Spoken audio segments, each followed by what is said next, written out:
Welcome to the JBs Powercast, where we talk about industry news, events, performance parts, trucks and accessories, shop talk, and we'll even do a little bench racing.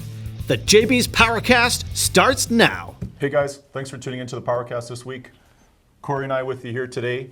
Got a great show coming. We got Shawn Hartum from Spec-D coming a little later with the news and information we did last time with the positive response. We think we're going to do it again. Yeah, hopefully. we'll talk about some interesting things. So, yeah. what do we got first up? Well, coronavirus obviously in the media, Everywhere. people Can't escape it. Can't escape it. You're hearing it every day. But on the automotive side, the Geneva Auto Show was supposedly going to be in its 90th year. Canceled the show this week. That's really too bad. It is. And I think that was a call. I don't think that was the show said they would want to cancel it. I think that was the government. The Swiss government said, I think they banned groups of 1,000 people or more. Right. So there was just no way, they couldn't proceed with it. Yeah. It's too bad. It's unfortunate. And all these manufacturers that invest thousands and thousands of dollars to prep their new concept cars and get their things ready to get them over there to display them. You think, oh, now they're not going to get to show it. But we were talking yesterday. Well, Facebook, the internet, you're seeing it anyways. Yeah, good news, it's 2020. You can't really stop people from releasing things. Not that was the intention. No one's trying to stop them. No. But, I mean, hey, it is what it is. We can't do the show. That's okay. They were going to release it anyway. So we got a whole swath of interesting, cool concept cars that have all just sort of been, not leaking, but sort of releasing over the last few days. Exactly. I mean, you always see the spy shots and stuff, but, hey, the show's not happening. Hey, those pictures that guy had for the last 3 weeks that he couldn't wait to, well, now they're out, right? And you get to see them. But I mean, the Geneva show, from what I've read, is kind of the platform for the car manufacturers to debut cool state-of-the-art stuff, concept ideas, things that'll do limited production, things like that. So one of the things we looked at, the family sedan. The family sedan, absolutely. Maybe the coolest family sedan? Maybe? You'd have to say it is. Yeah.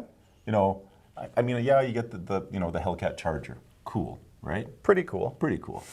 But in comparison to the Koenigsegg, the cool level on the Challenger or Charger goes way down. Right. Seems like a caravan. Yeah, exactly. Yeah. So the Koenigsegg Gemera, which they're coining as the world's first Mega GT, which is such an awesome name for a car. Exactly. Obviously, Koenigsegg, European company, GT cars often sort of, a term to classify a certain type. A Mega GT, they're saying there's never been one before. The car's pretty nuts. It really is insane. Aside from the fact that it looks just, I can't say enough good things about it. It looks fantastic. But, looks are one thing. Man, oh man, have they ever come to bat with the performance on this car. Yeah, it's unbelievable. I mean, I think the entire car is carbon fiber.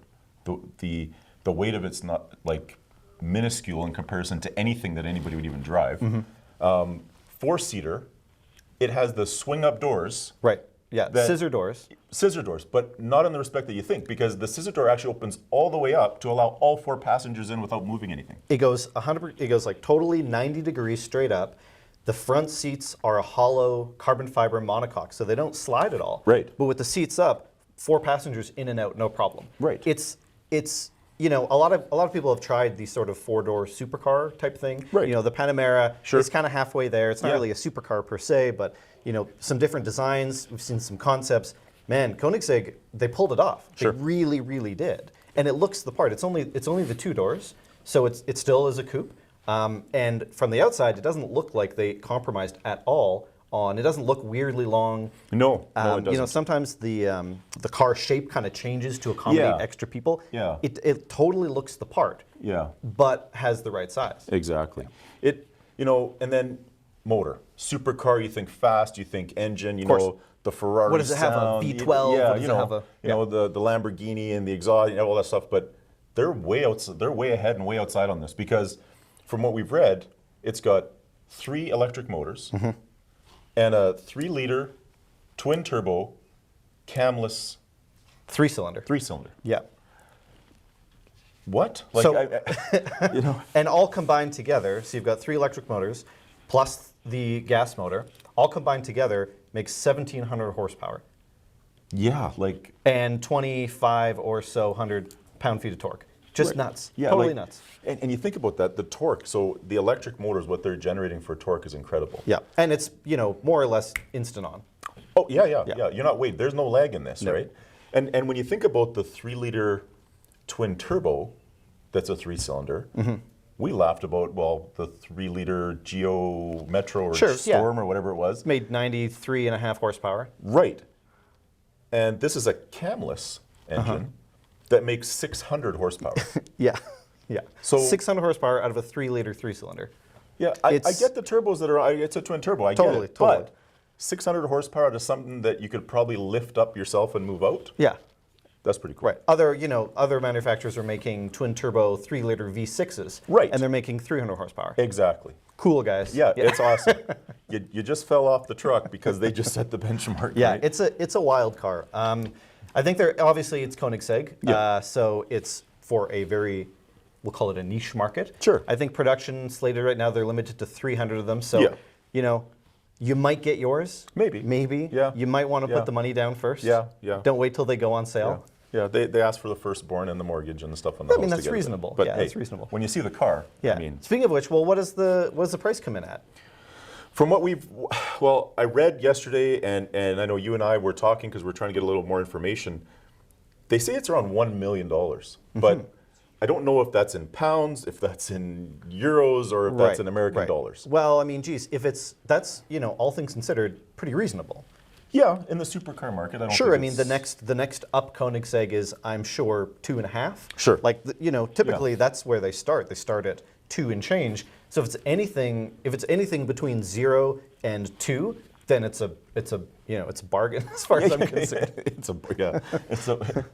Just write that into the budget for next year. Totally, that yeah. You'd like to get. You're losing money not buying one. And it's all-wheel drive. You can't afford not to. It's it's all-wheel drive. It's all-wheel torque vectoring. It's all-wheel steering. I mean, it's one thing to build a cool high horsepower sedan. Let's talk about the Charger Hellcat. Cool. Yeah. It makes lots of horsepower. All right. The thing, dare I say, doesn't drive like a dream, but this thing is going to drive like a supercar. Oh yeah. I mean, what better for Alberta roads than a Koenigsegg that's all-wheel drive, all-wheel steering? I mean, how can you swerve potholes better? Stop selling yourself. Right, Just buy one already. I know. It's an amazing car. I'm reasonably confident they won't bring one to the Edmonton Auto Show, but a boy can dream. Yeah, we can hope. Yeah. And I know we like to talk, drag racing and all kinds of racing. 0 to 60. Right. Yeah. Strap the kids in. Okay, I'm gonna take a guess. 0 to 60, full size sedan. Yep. 1,700 horsepower. I mean, high 2s. Yeah. You're a second off. It's 0 to 60 in 1.9. Yeah. So that's like start 60. Right. That's nuts. Yeah. It's that's fast. crazy. That's crazy fast. It's last year when we did one of our power cruises, we were out at the track and a couple of Teslas showed up. Sure. Yeah. And they were cool with the doors up. Same idea, right? And you see, the guys going by revving their engines, right? And the guy in the Tesla literally beat everybody. And you didn't hear it. I have no doubt. Yeah, I have no doubt. You didn't hear it. When he was done, he literally just drove right back down the road and headed on down the road. It was one of the coolest things. So if you see something that you haven't seen before and it looks like it's a Koenigsegg, good chance you don't smack talk that guy because he'll be finished on his way back as you're just getting going. That's right. Yeah. Right. But cool. I mean, all right. What else? I think we actually. So that's that's that whole side of it. Yeah. Why don't we bring it back down to Alberta regular guy Yeah. terms. So speaking of news and new cars and concepts and stuff like that, there is a little bit of news for some off-road enthusiasts. Exactly. There's been some new spy shots of the Bronco. So I'm going to say something controversial. Sure. I'm kind of sick of the Bronco. Right. They've been talking about a new Bronco for how many years now? Yeah. They brought it up. I mean, geez, it seems like it was 5 or 6 years ago. Yeah. New Bronco. Everyone got excited. Yeah. And then they sort of leaked a little bit. It was like a badge. Ooh, a Bronco. Right. Ooh, a Bronco. They've been teasing this thing for so long. Finally, we have some pictures, some spy shots of a 2-door. Now we're talking. That's the one that everyone's wanted from the start. Well, we know who made the Bronco famous. Yes. And it was a two-door. It sure was. I mean, you're right. You know, four-door Bronco, more people to buy it. But now there's, the spy shots of the two-door, apparently Ford 2021. Okay. Maybe, you know. Sure. You know, if you're the Ford enthusiast. Okay. I'm personally not. That's fine. But, you know, I mean, you got to think Ford F-150 Raptor, they're going to do a Bronco. It's going to have the off-road capabilities. It's going to have, you're going to have the option to get the ultimate Bronco, something that somebody 30 years ago wouldn't even have dreamt of. Nope. Right? So hopefully Ford comes out with it in 2021. We won't know. We've only seen the spy shots, We'll right? see. At least we know now that it's a real thing. There is a two-door version. Yep. It will exist sometime. Yeah. And it will probably be very, very, very cool. For sure. And Ford will finally get into the market to try to compete with like the Jeep. Totally. Yeah. I mean, and Jeep's kind of, the Wrangler, they've kind of had that for Ever? Yeah. And once upon a time, there was a couple pieces that sort of were competitive for regular guy, turnkey, sort of off-roady vehicle. Yeah, exactly. But it's been sort of the Jeep's game forever. So yeah, it'd be nice to see someone else come to the market with that type of, with that type of offering. Yeah, exactly. But we won't know. I mean, you and I aren't in the Ford boardroom there to discuss when it should come out. Speak for yourself. Okay, I apologize. Well, took some time here to help us out then, Mr. Ford. Who do you think leaked the spy shots? Okay, wow. Good to know, Corey. Good to know. Perfect. I mean, I think that kind of wraps it up for for what's the most new and interesting. Obviously, there's always news and stuff like that. You bet. I think we're going to take a quick break. And when we come back, we will have our special guest, Shawn. You bet. And we're going to talk about Spec-D.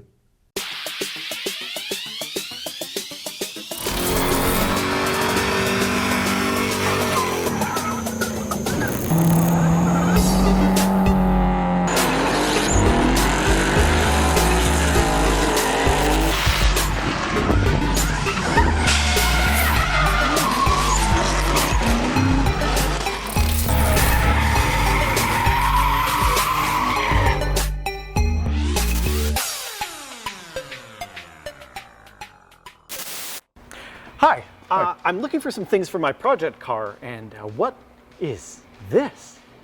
Oh, it's called shopping offline. It's like online shopping, but in real life. Wait, so you're telling me I can touch something before I buy it? Yes. Even this? Yep. Even this? Yes, even that. Even this? Yep. Okay, but do you have 2-day shipping? Well, you buy the thing, then leave. So it's like today's shipping.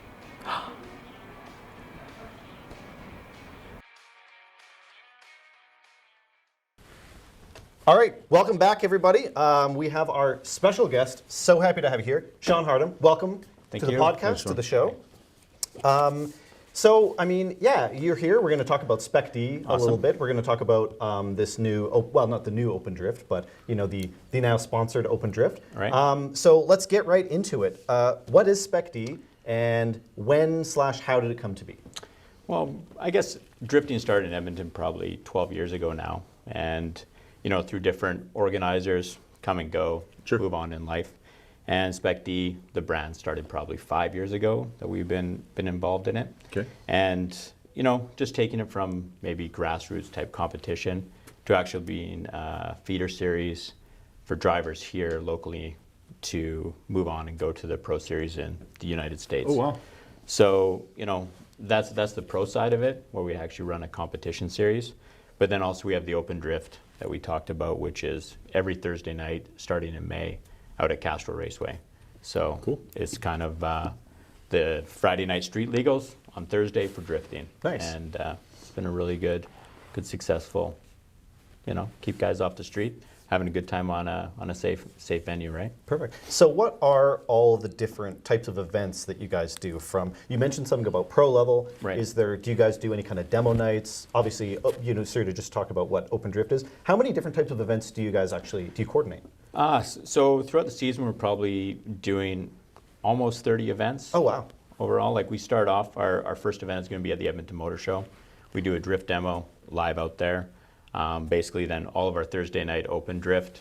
We do other demos at racetracks around Saskatchewan, Alberta. Cool. So, it's really good just to showcase what drifting is. It's tough to explain what it is, so we always find it's really good to show people when it's there. Sure. So Yeah, these drivers at the demo events, are these your regular Spec-D drivers, or who is it that you bring in to do these demos? So these are guys that are competing in the Pro Series of Spec-D. So these are all the guys, with the fully built race cars that are actually competing for their Formula Drift Pro 2 license through our series.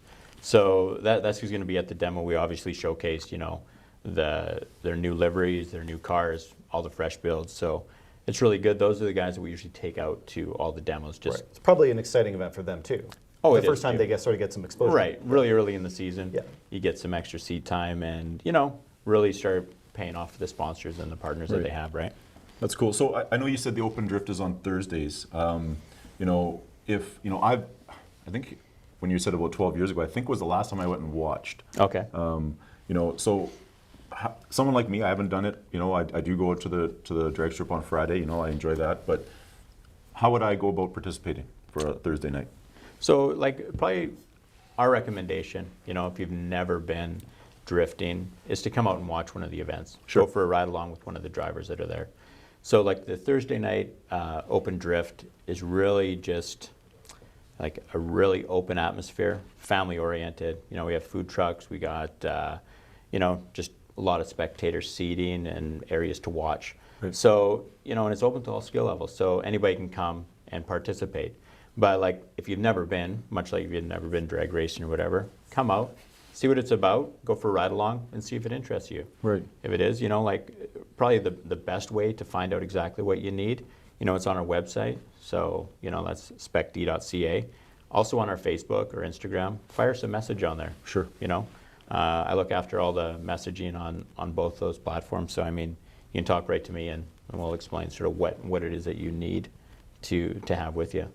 So that's great. And I agree with you. I think that going out to watch something for the first time, like anything, you watch, and that's great that you get to do the ride along because, what better way to get the feeling of what's happening in the car than to sit in it? For the vehicle,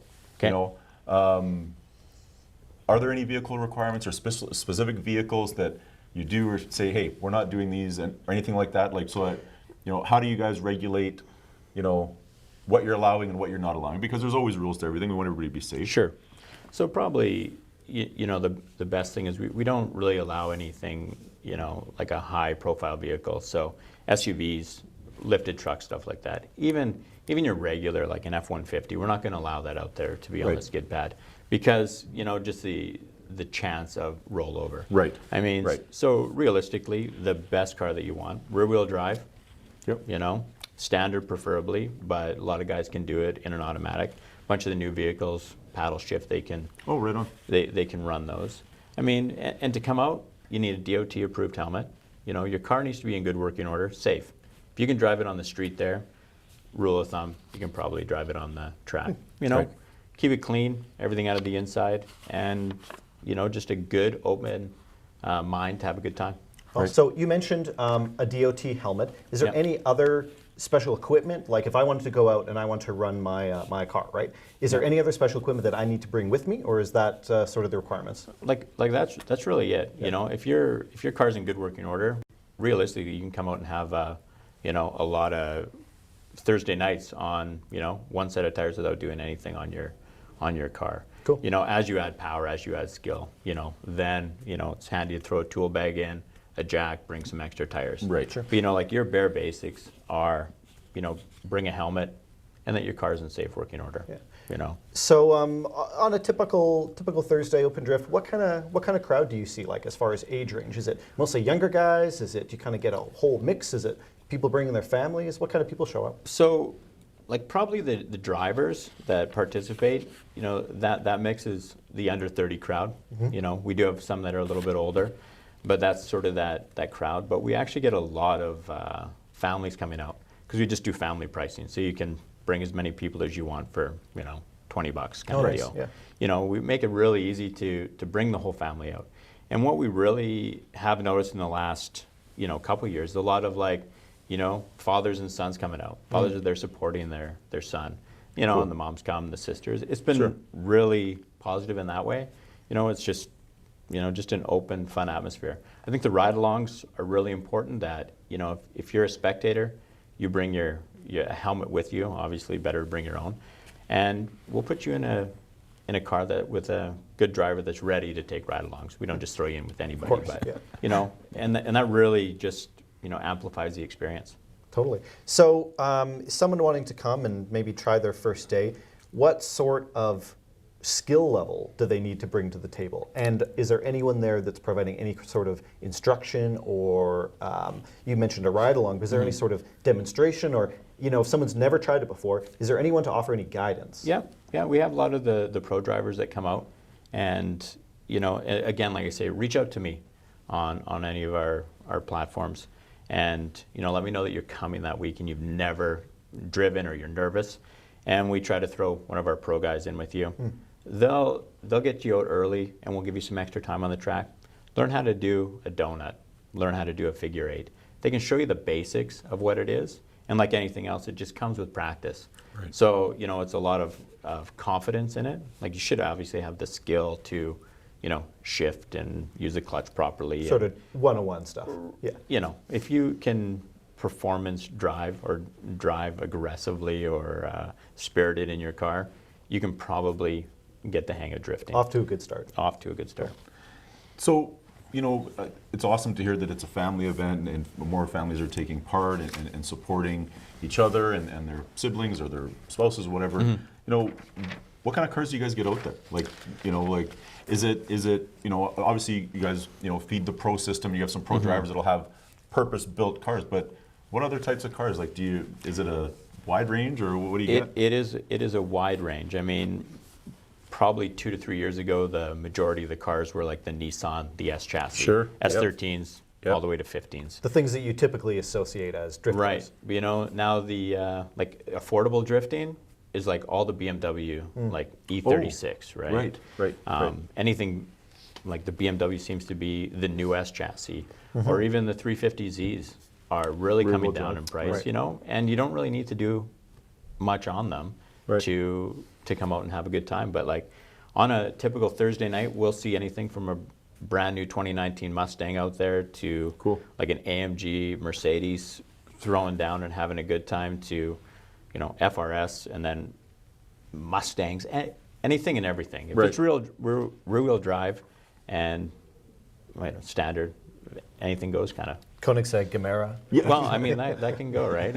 I'm sure it can get sideways. We had a young guy out there with the new Nissan GTR, and he was actually just killing it every single week. Wow. And all-wheel drive, hey? They pulled the front axles out, and they would just.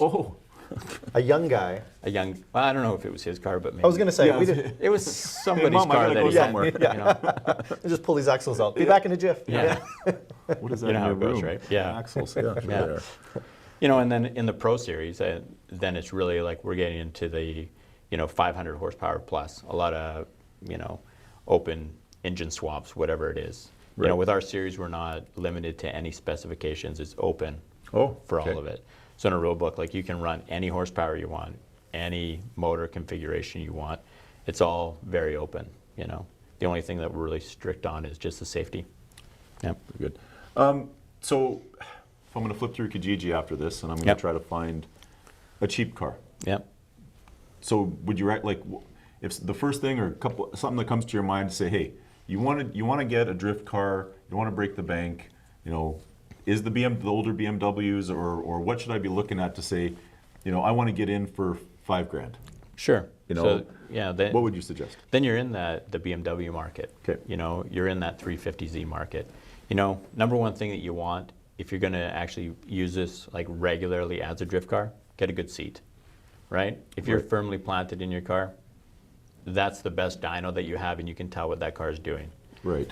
Good seat, safety belts, and then if you want to do something else to really make it easy to drift, a hydraulic handbrake, and especially on some of the older cars, they're the cable pull. Yeah.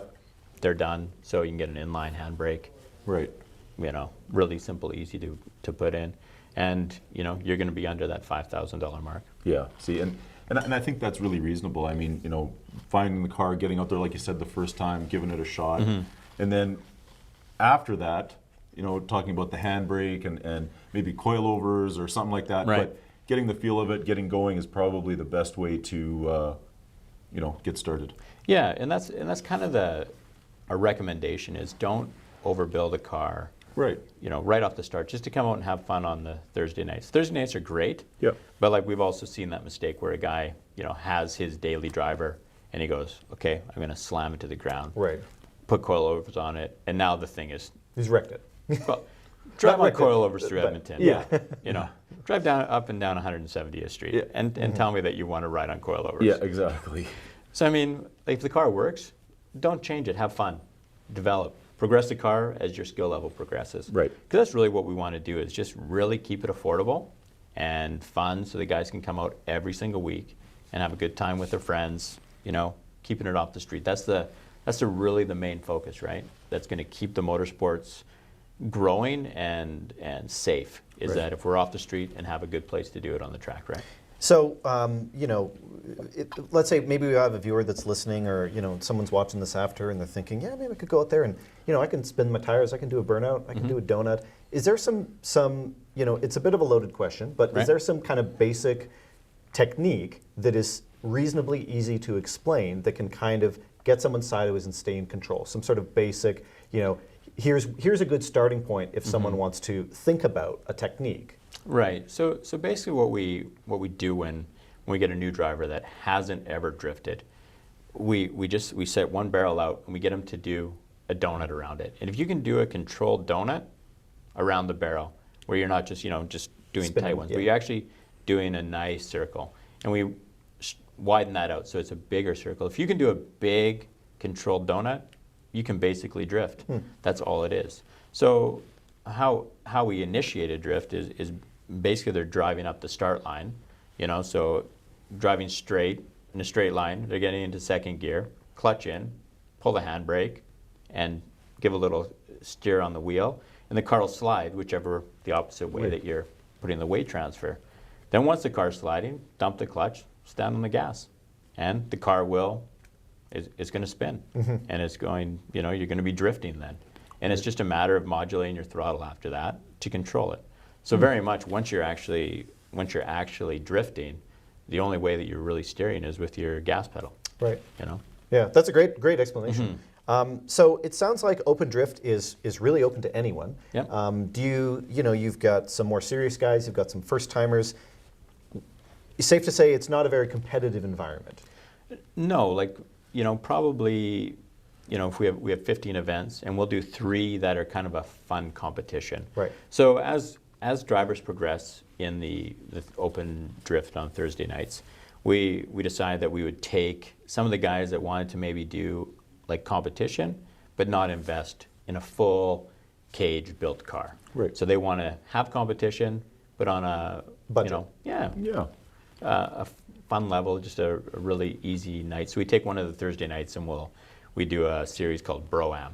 So it's just, we do 3 events. We judge them then. So we take, the same judging aspect that we would in our Pro Series and apply it to the guys that are driving on the Thursday. So it's a change for the regular open drift. It gives them something to look forward to. Right. And then also helps them improve because now you have somebody specifically watching how you're driving and telling you how to get better.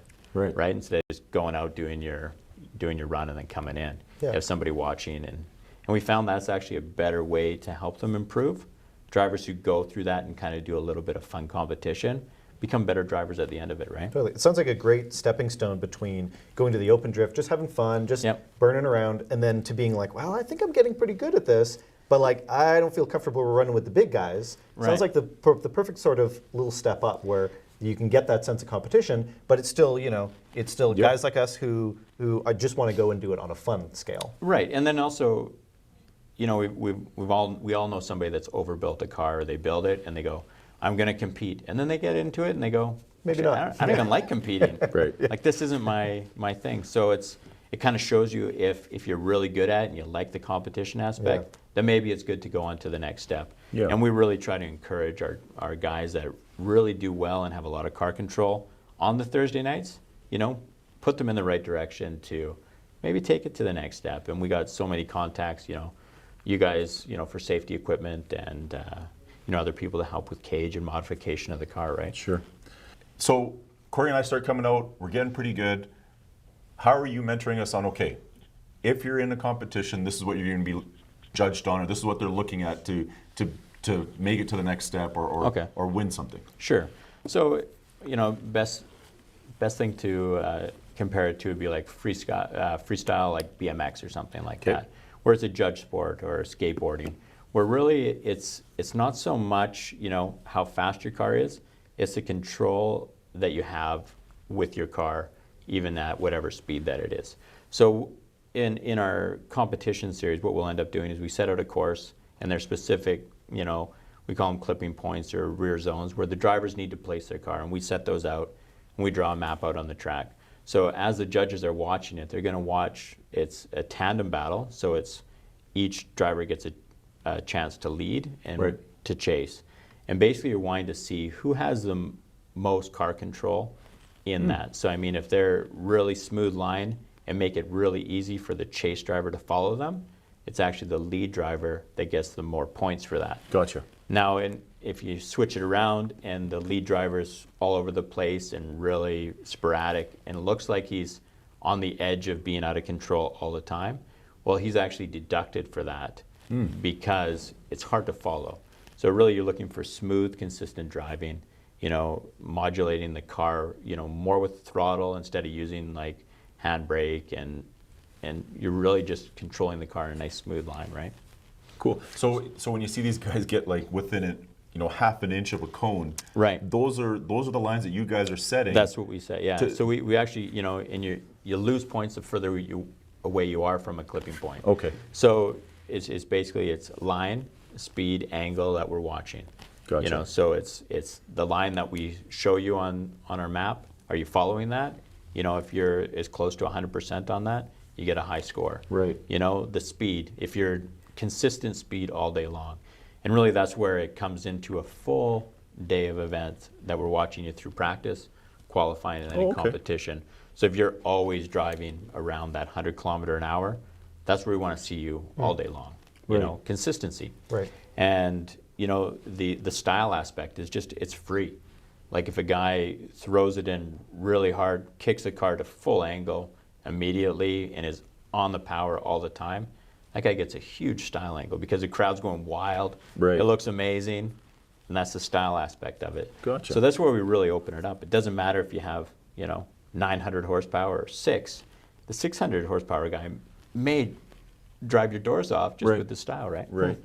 So it's really, you're competing against yourself to be the best that you can be on getting the style points and the clipping points and all that. That's awesome. Like, so what does a competitive car look like? Is it something that's gutted, lowered, steering? Like, if somebody's, you can pick out a race car, so if somebody's looking at a fully competitive drift car, what are they looking at? Yeah, so you're looking for a fully gutted interior. You've taken all the sound deadening out, bare minimal basic stuff for you as the driver. Really clean, easy build is what we're looking for. Have a roll cage, good seat, harnesses, all the steering components that you're going to need. A lot of times there's a bunch of angle kits which will add more steering lock to your car, or it can be simple as they cut the knuckles and modify them so they can get more steer angle. Obviously a good set of coilovers to get the power down to the ground. And that's really it. Reliability is number one, because it's not like you have a full day of racing. You have two passes to get into the show, your qualifying runs. And then you have 2 runs to beat another driver. So if you have a mechanical, you can't make it up in 100 laps. Right. Your day can be done. Yeah. So, sometimes the overcomplicated ones aren't as good as the guy with a simple. Like, in my mind, I have one of our drivers, Marco Tassone, he drives like an SR20 powered S13. And like his first 2 years out, in that car running the Pro Series, he's just consistent. He's probably the lowest horsepower car, but he runs all the time. His car doesn't break. It works. Yeah. And sometimes it's that consistency and the dependability of your car that really wins it. So we'll go back a second to tandem. You sort of explained how that works judging on a sort of a more Right. a competitive level. In open drift, are you allowed to do tandem, or is it solo only? No, we do solo only if you don't have a cage car. Okay. It's just the rules that, our insurance that we carry out at Castrol. We want people to be safe and have fun, number one, right? Right. And that's it. So we allow anybody with a cage car, you don't necessarily need to meet the pro tech requirements. But if you have a roll cage in your car, a raised seat, harnesses, you're good to tandem on our Thursday nights. We don't ask that it's, we're not looking for anything really aggressive. But the track is slow enough that, it minimizes the risk of it. And then adding, obviously the roll cage door bars, it also minimizes the risk to the driver. Because that's it. I mean, none of us want to see anybody get hurt. So that's why we put the rule in that you need to have a cage car to tandem. It's not about you need to be competitive as much as you need to be safe. Exactly. Yeah. That's it. And we do encourage it. I mean, if you have a dedicated car that you only bring out to Thursday night and you really want to take it, the same thing like you were saying earlier, the stepping stones. I do great. I'm running solo all the time. It's awesome having a great time. Now you put a cage in it. Now you can run tandem with other guys. And our pro drivers are really open to that as well. They're not, our drivers that run even our pro series don't ever look at a guy who maybe just got his cage and say, no, I'm not driving with. They're really open to say, you follow me and follow my line, do what I do, and they'll make him a better driver.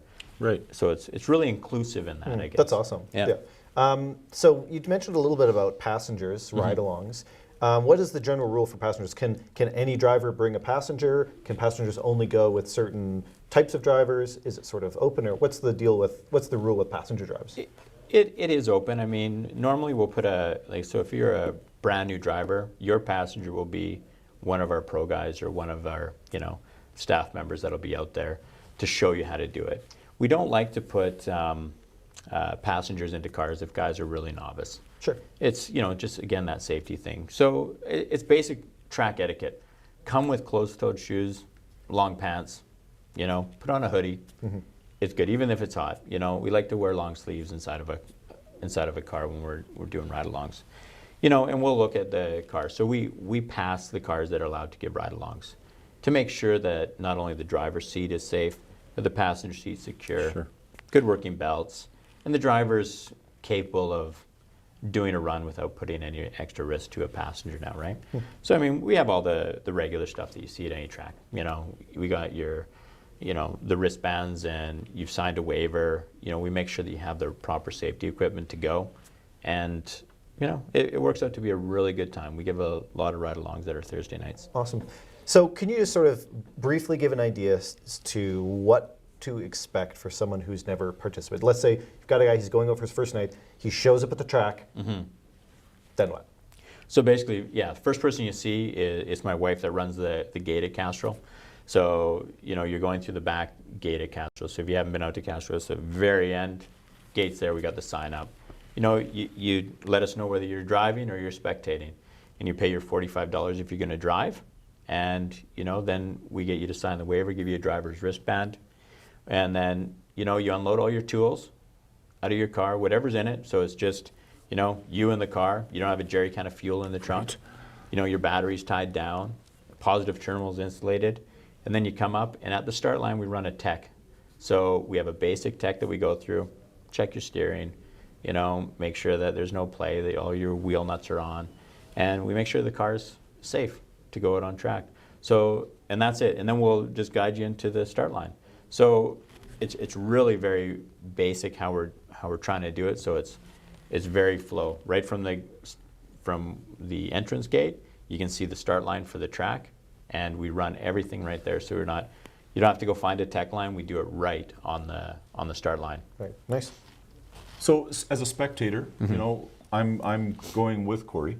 He's driving. He's going to try drifting his car. Yep. And so I pay for a spectator.